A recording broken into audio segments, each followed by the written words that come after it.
chaîne qui vous édifie. Azanzamba délivrance. Parce qu'Azala qui enseignait. Bato ebele baza na connaissance Nzambete. Connaissance ba yekola kayango. Connaissance lingi kolobanini. Reconnaître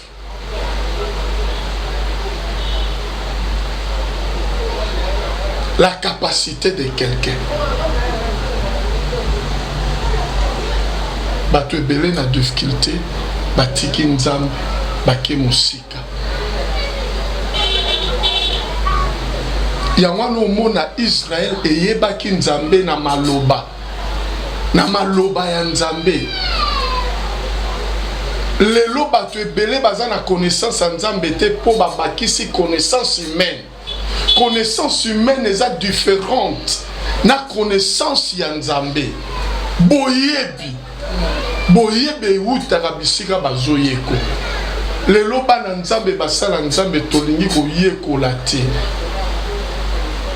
Biso tokoti nzambe tozalai formé. Je fais au moins 5 ans de formation comme disciple de Dieu. Après, na commis gagneur d'âme intercesseur pour nazala yina makolo. Yabakambi pour nazwa connaissance. Bato ebele baza na connaissance ya Christ te.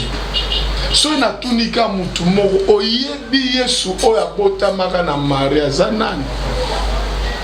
Oyebi Yesu afanda na mukili pendant 33 ans. Jésus comme fils de l'homme. Oyebi Yesu azalaka na croix. L'agneau de Dieu. Oyo Jean-Baptiste na Jourdain présenta qui voici l'agneau de Dieu qui ôte le péché du monde. Parole wana ekendai ko s'accomplir na montagne à Golgotha. Yesu nu pour na masumu na o masumu nanga. Oyebi parce qu'à la croix il a tout accompli. Est-ce qu'oyebi Yesu akundama c'est quoi? Oyebi Yesu ya c'est quoi zonga na likolo na Bethanie na misu ya ba disciple azo mataloko la fize. Oya yeko longola ba loanyoso ya nature. Mukongo moko asalaki erreur azo mata. Na ebite soki ange na betela ngai luketu. Tata Wonda. Akita wa. Ndenga bukana na ebite soki Gabriel muta betaka ye. Mais Yesu amata. Ba loanyoso ya mokili etosa azonga na trône. Oyebi Yesu afandi na loboko ya mobali ya Nzambe tata. Wazo sambela pona ngana o chaque jour. Connaissance ya parole ezati. Bato ebele lelo babungi po baza na boyebi ya Nzambe te na maloba na ye pe bayebi Yesu te. Mingi lelo baozongisa Yesu na croix. HPmedia, la chaîne qui vous édifie.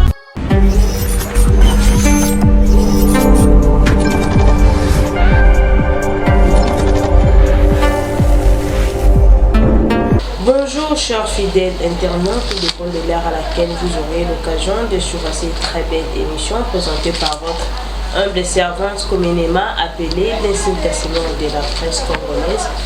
Mesdames et messieurs, je vous dis bienvenue dans votre très belle émission Parlement Céleste au Wapi, émission Wapi de l'Obaka. Voilà, aujourd'hui je ne suis pas seule à mon plateau, je suis accompagnée avec le pasteur Coco Oboebi Nakati à plateau na biso Parlement Céleste à prêcher biso et ma prédication trop forte des Tokoyo Kabiso, surtout ensemble. Sans plus tarder, je dis un grand merci à Montréal derrière la caméra. Je vois Dédé Miongo et Gledeka Wele et je dis un grand merci à Blaise Mavungu et sans oublier Charlie Kanga Image Pro, sans oublier aussi Papa Sympa.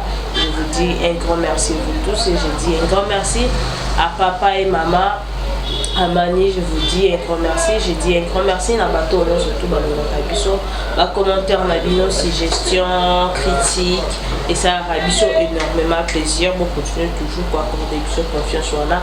ndeka bonde ko accorder les biso. Voilà, je dis à Montréal à Fongolangana yamba invité la Réal Lelo pasteur Coco. Pasteur Coco, je te dis bonjour. Bonjour ma soeur. Bonne santé. Par la grâce de Dieu, tout va bien. Très longtemps, Balantina biso biso qui a bobengi na biso pasteur Coco, bongi boende ni tout ça, c'est pourquoi je vois qu'il rendez-vous na yo moi le bama pour la bateau montal et par la grâce de Dieu tous ali et toye pour te partager message nzamba pesi biso pour édifier chacun de nous. Au reste, il y a quelques trentaines de jours pour l'année 2022 ici là. C'est un bon message à écouter et à pratiquer. Et je sais que vous ne serez pas déçus. Dieu va parler. Vraiment, on a toujours une émission et les canaux Katia EHP Média, chaîne Édificabiso surtout, et plus précisément dans le Parlement Céleste, quand tu as une émission surtout, quand tu as une émission, total la qu'on a qui bonjour, tout c'est un discernement, il y a un Zambé. Et ça la Katina, parce que tout le monde a un pasteur rebelle, un prophète rebelle. De fila a to e baraté l'esprit nini o ya ni marabango l'esprit ni marabango to éviter voilà pourquoi to lo baka to tikaka bon qui saint esprit za kakati na biso ton total émission oyo ton biso peut tout ça émission to singa ka molimo mon santo et accompagner biso avant émission na biso pe la suite émission na biso pasteur pourquoi je ne sais pas si on pouvait prier pour to banda émission na biso. Père Céleste, na sengi présence na yo, kati na biso na tango oyo. Zala na biso, tondisa biso na nguya molimo na yo, et molimo na yo akamba biso na moma oyo. Ya parole, pe na sima ya parole, tozala visiter. Il y a eu incompréhension, incrédulité, endurcissement du cœur. Et quoi tikamite maya bae banso bakulanda biso. Et simbama et boulissa mais à l'assemblable à une bonne terre fertile. Afin que ta parole qui est la bonne sémence et à la graver germer dans nos cœurs. Et botabambouma digne à repentance, paix à salut. Kokisa biso na lisungi ya molimo na mo santo. Au nom de Jésus-Christ, ndeto sambeli. Petolobi, amen. Amen. Voilà, pasteur Boni Moussala Manzambe. Ça évolue. Par la grâce de Dieu, tout va bien et ça va bien. Tout évolue bien par la grâce de Dieu. Eza Moussala Nzambe, eza Moussala Batute. Bien que Moussala Nzambe eza exposé na babitumba. Eza exposé na babitumba. Pe Moussala Nzambe lelo, il y a beaucoup de infiltrés. Na kata Moussala Nzambe, do biso bana Nzambe basala Nzambe, il faut to veiller. To veiller, parce que Dieu va récompenser chacun de nous. Auto salele nekeko aloba qu'il est senti dans l'avenir la vie éternelle. Donc Moussala Nzambe eza Nzambe eza batute, tout va bien. Voilà message ni Nzambe. Message tango nazo sambela obengi singai ko sambela na ekaka ko localiser mutu moko na sujet oyo. Ta délivrance est possible. Amen. Kokangola manayo eza ya solo. Ta délivrance est possible. Voilà le message. Et na kati ya thème oyo nazana yango na memi ezana ba makambo tokomona oyo ko rendre délivrance ya mwana Nzambe pe ya mosala Nzambe possible. Pour lelo kozala mosala ya Nzambe elingi koloba teke Aux a besoin de délivrance. Même nga pasteur on a été ayo. Nazana besoin de délivrance na likambu songolo pakala. Voilà. Parce que la délivrance est mal prêchée dans notre pays. Mototan baebise sœur, il faut les kanga na délivrance à kanisi mosala nzamba kangendoki. Ami monde tanisa mabe. Oreza bongote. Kolanda pensée divine à parole. Nzambe tango se révéler na Moïse a conjuguer ba verbe. Verbe ya suka onzamba conjugaki qu'on se révélait na Moïse pe na peuple na c'était le verbe délivrer. Na kat Égypte. Premier verbe à l'obi, je vis. Ake musika l'obi, j'ai attendu. Ake abakisa l'obi, je connais. Verbe connaître. Voilà. Et quatrièmement l'obi, je suis descendu. Verbe descendre. Et à conclure, je suis descendu pour délivrer mon peuple. Le verbe délivrer. La délivrance, selon la pensée de Dieu, ce n'est que l'intervention de Dieu dans la vie de l'homme. Moutou nyonso a besoin, il y a intervention, il y a nzambe na vie na ye. Et délivrance, c'est ça a deux facettes, deux sortes de délivrance. L'auto-délivrance, forme de délivrance oyo, moutuye moko.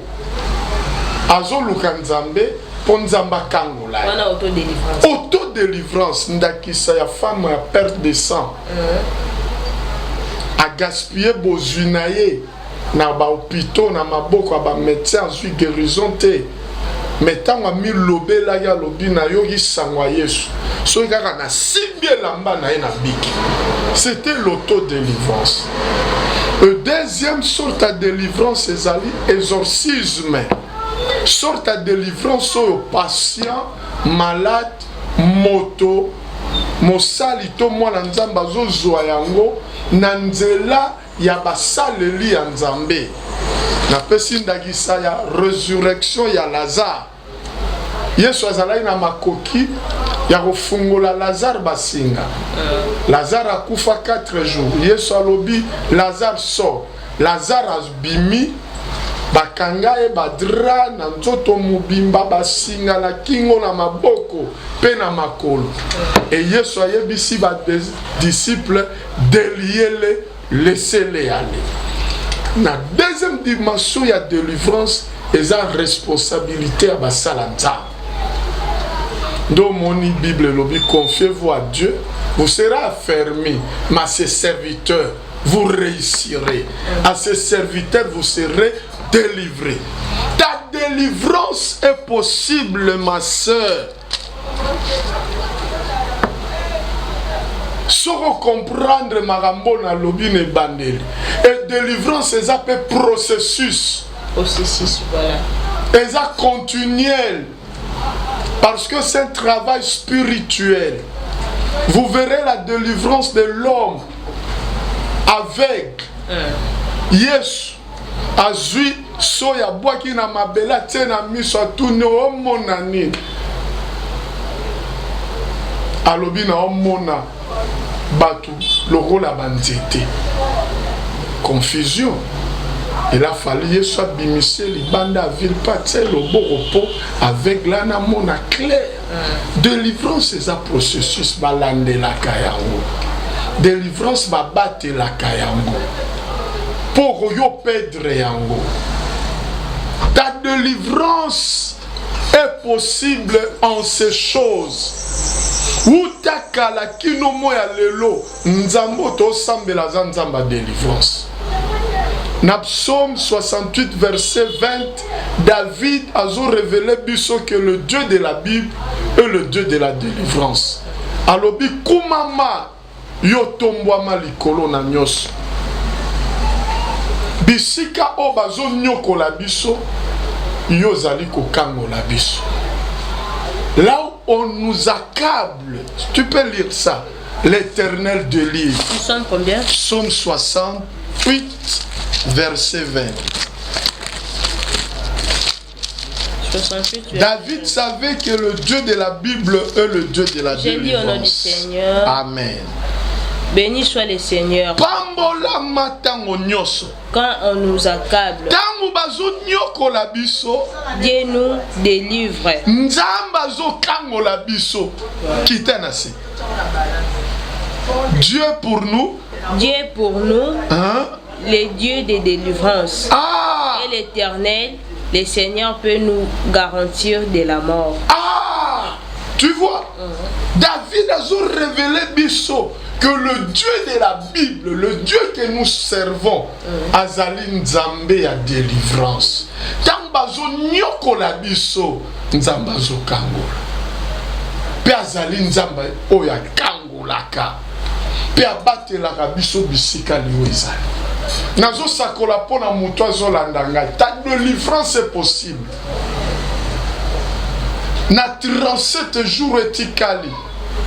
Nzambe ya lola akutana nayo akangola yo bisika nyonso ozali akablo zo nyokwama bisika même batelo piège aliwa Nzamba délivrer yo, protéger yo.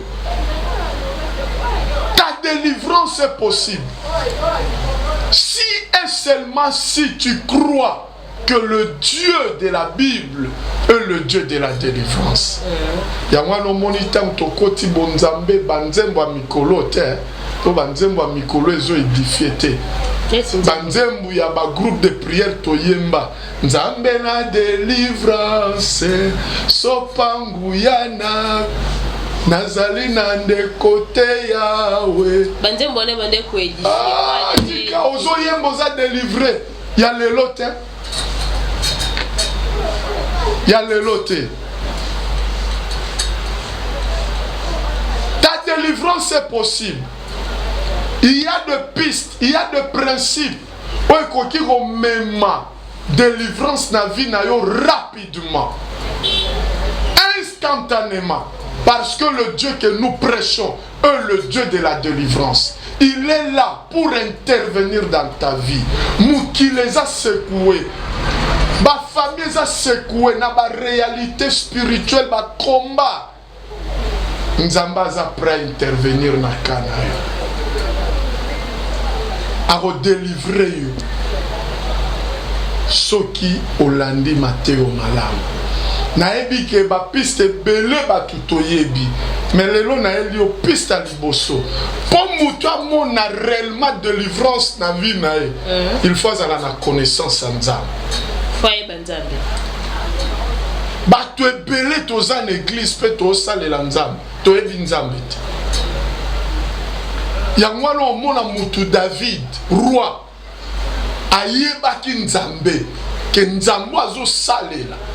Nzambe batata na ye bateya ye. Nzambe batata ne batikele aza Nzamba. Aza Nzamba délivrance. Parce qu'azalaki enseigné. Bato ebele baza na connaissance en Nzambe te. Connaissance ba yekolaka yango.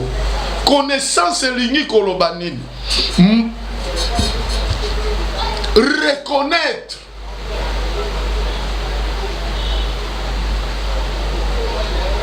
la capacité de quelqu'un. Bato ebele na difficulté, batiki Nzambe, bake musika. Yango no mona Israël eyebaki Nzambe na maloba. Na maloba ya Nzambe. Lelo bato ebele baza na connaissance en Nzambe te po babakisi connaissance humaine. Connaissance humaine est différente na connaissance ya Nzambe. Boyebi. Boyebi utaka bisika bazoyeko. Lelo bana Nzambe basala Nzambe tolingi koyekola te. Biso to koti Nzambe tozalai formé. Je fais au moins 5 ans de formation comme disciple de Dieu. Après, na commis gagneur d'âme intercesseur pour nazala yina makolo. Yabakambi pour nazwa connaissance. bato ebele baza na connaissance ya Christ te. So na tunika mutu moko oyebi Yesu oyo abotamaka na Maria aza nani? Oyebi Yesu afanda na mokili pendant 33 ans. Jésus comme fils de l'homme. Oyebi Yesu azalaka na croix. L'agneau de Dieu. Oyo Jean-Baptiste na Jourdain présenta qui voici l'agneau de Dieu qui ôte le péché du monde. Parole wana ekendaki ko s'accomplir na montagne à Golgotha. Yesu nu pour na masumu na o masumu nanga. Oyebi parce qu'à la croix il a tout accompli. Amen. Est-ce que oyebi Yesu akundama c'est quoi? Oyebi Yesu ya c'est quoi zonga na likolo na Bethanie na misu ya ba disciple azo mata lokola fize oya ye kolongola ba loi nyonso ya nature mukongo moko asalaki erreur azo mata na ebite soki ange ni na betela ngai luketo tata wonda akita wa ndenga bukana na ebite soki Gabriel muta betaka ye mais Yesu amata ba loi nyonso ya mokili etosa azonga na trône. Oyebi Yesu afandi na loboko ya mobali ya Nzambe tata wazo sambela pona ngana o chaque jour. Connaissance ya parole ezati.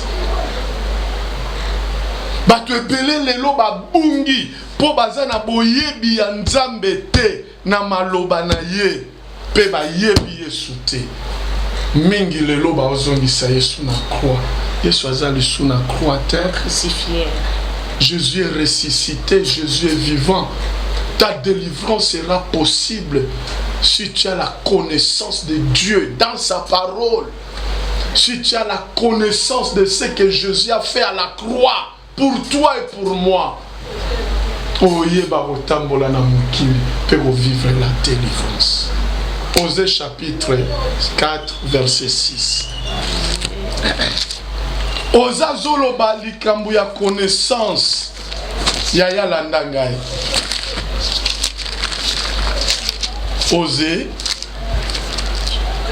voilà, 4, c'est après Daniel. 4 verset 6. Verset 4. Hein?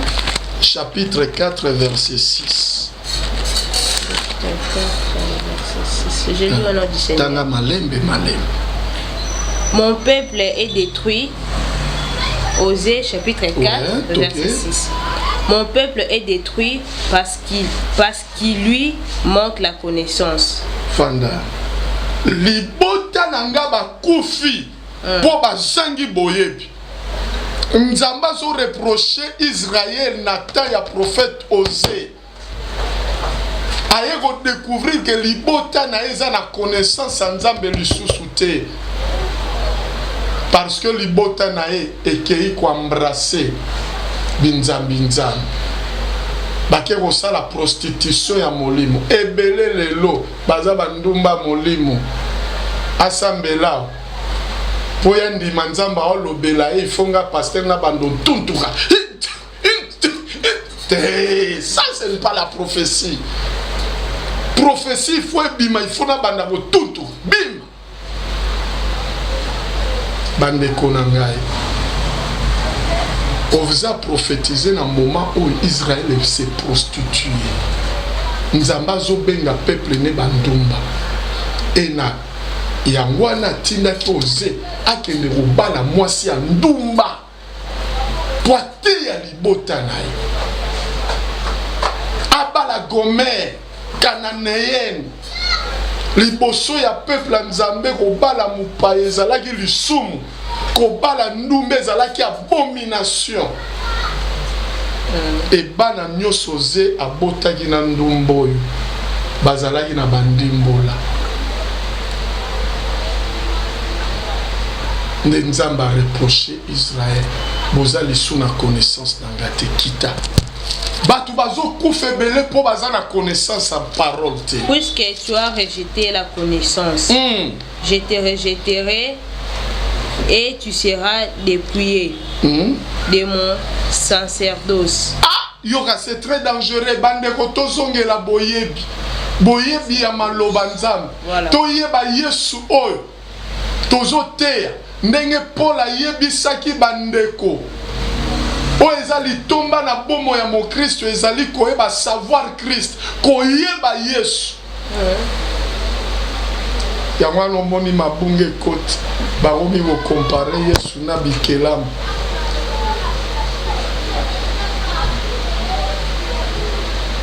O mukundubile aza nzambe na lemba bala sifa amona na lisote mutami et puis bato bazolanda libunga. Bible lobi lokola obwakisi connaissance na nzambe na obwakisa yo pe na kolongola yo kati na musala na nga sacerdoce. Voilà. Pas ezali kaka makambo tozomona ezosala pasi moto lia mema bato milimo na bonzambe azozwa mpe bato baza na bonzambe mpo azongisa bango na mokili. La perdition. Na perdition. Nzambe alobi lokolo rejeter connaissance nga mpe na rejeter mpe nazolongola yo na mosala na ngai à cause de connaissance. Soukisa. Puisque tu as oublié la loi de ton Dieu, je t'oublierai aussi tes enfants. Lokola yo bosani connaissance, obosani maloba na ngai, obosani pasi nyoso na monela yo ne kulusu. Ngai nzambe na robosa na bana na yo. Omo na connaissance conséquence à moto aza na connaissance à boye bien nzambe te. Oko hypothéquer même à venir à bana na yo. Ndomoni Yesu tangu ye moko ye le maître, le grand maître à lobby na Jean 8 verset 36. Si le Fils vous affranchit, vous serez réellement libre. Ozongi na tranda lobby ndenge bondimelinga bofandi na liloba. Vous connaîtrez la vérité et la vérité vous affranchira. La vérité c'est Jésus-Christ. Il s'est défini, je suis le chemin, la vérité et la vie. Est-ce que yo yebi Yesu? Pourquoi les locaux tambola à l'encontre il y a Christ? Oh ya koufé là on a croix. Au milieu du jour Yesu andimi azala nu. Poisi lisanguya kindoki ya famille na yo. Poa kangola yo pambola yo. Metala lelo ndengo komi obosana. Bolingwa Yesu pona vie na yo. La connaissance. Tout est possible à celui qui croit. Rien n'est impossible à Dieu.